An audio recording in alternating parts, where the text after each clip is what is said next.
Hey, I'm Ryan McCaffrey with IGN. We are here at 343 Industries with secret access to Halo 4. Not so secret because you're here. Kynan Pearson, the lead multiplayer level designer at 343 on Halo 4. How's it going? It's going pretty good. How are you doing? Doing great. So you're here to show us. We're going to take a guided tour. We're going to dig into your brain, and you're going to tell us all about your motivations, various strategies, various things about the fiction of each of the Halo 4 multiplayer maps.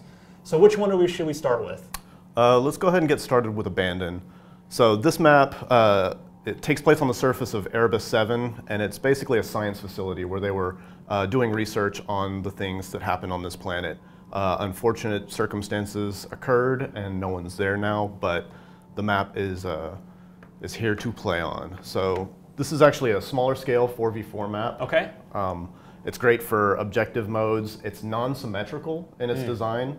But it's balanced in terms of what you get on both sides and the opportunities that those provide. So if it's asymmetrical, is this best or maybe not best for something like Capture the Flag, where it's, you know, we need two flags going? Does it make it more interesting, or is it more suited for something like just a Team Slayer? It's definitely geared towards, you know, certain modes like Team Slayer or Flood.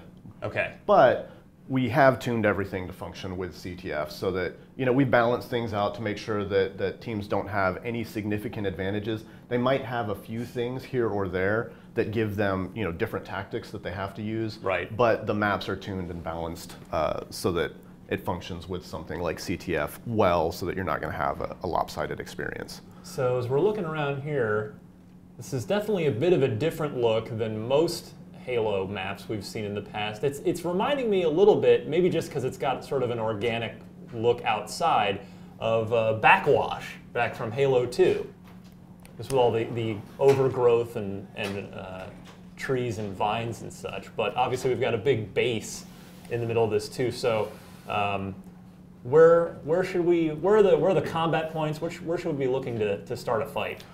Yeah, so a lot of times in various modes, there's going to be some control points and some places where encounters tend to happen a lot. This being one of the areas where it's the wide open combat area on the open side that kind of looks out. Oh, cool. A lot of the map flows in towards the center. So you have a route that goes up here towards the center three-story structure. This three-story structure is where a lot of interesting combat happens, because you've got the top deck, which gives you some lines of sight down into the outer areas of the map. So you can kind of defend these locations, but again, with any defensible location, there's multiple routes to get in. So people can get in from the base on the backside. They can use the lift in the center bottom, and they can also use the kind of ramp area that leads out into the open side. So there's three areas that they can get in, and then there's some sneaky routes that people can come in with jetpack, or you can run in from the second level, which interconnects to all of the outer routes, and then there's a ramp that goes straight up. This looks like it could be really fun for either King of the Hill or Oddball too, if everything sort of funnels to that center, but it's 3 stories. Absolutely. It also works out really well for Regicide, which is one of our free-for-all modes where the player in lead is king. So here's the other base, which again, there's routes on all of the outer edges, which give you some interesting cover from people that are defending that top mid, as well as some long lines of sight as people are kind of running in. And there's equivalence on both sides, but you know, they're definitely different flow and different layout to give you some variety and spice and different usable areas. Now there's not a whole bunch of open space here. There's a lot of cover points with the trees and such, so probably not a good map for sniper rifles or long-range weapons. We still do provide some fairly long strips that you can fire on people almost clear from one side to the other, but they're very controlled areas where that happens. But then you also have some certain high ground areas that still give you plenty of long strips that you can kind of control. So there are choice locations in the map that do give you, you know, some fairly significant distance to cover with sniper weapons and long range weapons, DMR, BR.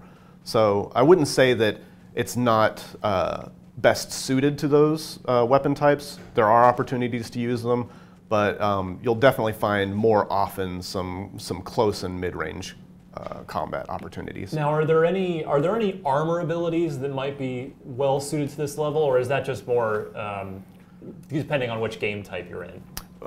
We did a lot of work to make sure that each of our maps allowed the armor abilities to function in their own unique ways, and that there's areas that kind of support those. So Jetpack will give you the ability to kind of cover some ground and get into the multiple stories of the structure, but it's not going to be the most advantageous thing to use. Like, you've got Promethean Vision, which is going to give you some opportunities to catch people coming around corners and get the drop on them. Thruster Pack is going to give you some really nice ways of closing distance. Also, you know, the shield will give you some opportunities to kind of defend your location and hole up in a certain area. Well, what armor abilities do you like to take when you find out that you're going to be playing this level?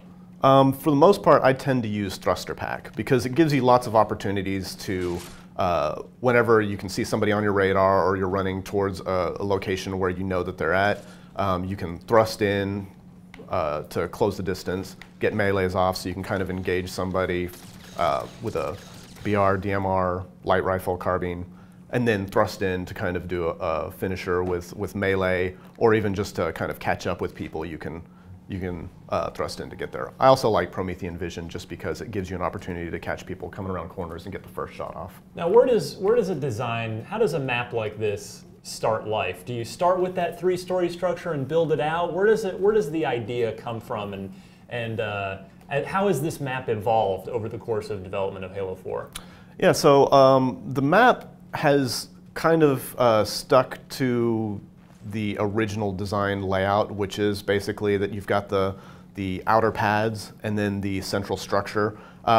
We know up front that we want to try and hit a certain quantity of close quarters maps, a certain quantity of small scale, mid scale, and large scale maps. Mm-hmm. So we kind of have general concepts about what we would do with each of those maps, and then we make sure that they function with each other so that we're giving players enough variety. Okay. So something like this was always meant to be a small scale map to fit in with the other styles that we have, but it's probably best that we look at some of the other levels to see how this compares before actually going into some of the details of why the layout choices are there. Are there any Easter eggs or hidden nuggets that you guys have buried in here anywhere? Yeah, so from a fictional standpoint, this bottom area has this little lab that has these creatures kind of. Oh, what are those? Well, those are mysterious creatures that are native to this planet. So we're not talking about the specific details of what they are, but yeah, it's just something that the science team had captured and are studying. I noticed you went by them quickly. We didn't take too good a look there. Although actually, that's a cool effect. And one other thing right here, it looks like, can we go flying off the edge to our death there if you take the wrong step in battle? Absolutely, suicide. Won't do it now, but definitely you will kill yourself if you run and jump off of the edge. All right, so for more on all 10 Halo 4 multiplayer maps, keep it locked right here to IGN.